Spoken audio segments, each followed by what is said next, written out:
அவரவர் வாழ்க்கையை அவரவர் வாழுங்கள். எறும்பு பட்டாம்பூச்சியின் வாழ்க்கையை வாழ ஆசைப்படவில்லை. நாய் சிங்கத்தை பார்த்து ஒரு நாளும் துளி கூட பொறாமைப்படவில்லை. யானை ஆகாயத்தில் பறக்கும் கிளியை கண்டு இயக்க பெருமூச்சு விடவில்லை.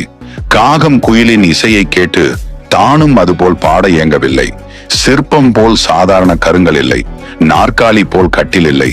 ஒரு மரத்தின் பழங்களிலேயே ஒன்று போல் மற்றொன்று இல்லை. ஒரு தாய் வயிற்று பிள்ளைகளிலேயே ஒருவர் போல் மற்றொருவர் இல்லை.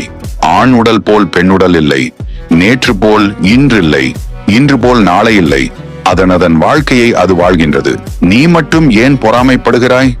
நீ ஏன் அடுத்தவரை பார்க்கிறாய்? நீ மட்டும் ஏன் புலம்புகிறாய்? நீ ஏன் வருந்துகிறாய்? நீ ஏன் ஏக்க பெருமூச்சு விடுகிறாய்? உன் வாழ்க்கை விசேஷமானது. நீ அடுத்தவருடைய தூக்கத்தை தூங்க முடியாது. நீ அடுத்தவருடைய பசிக்கு சாப்பிட முடியாது. நீ அடுத்தவருடைய வாழ்க்கையை வாழ முடியாது. எனவே உனக்காக வாழ்க்கையை நீ வாழ்ந்திடு.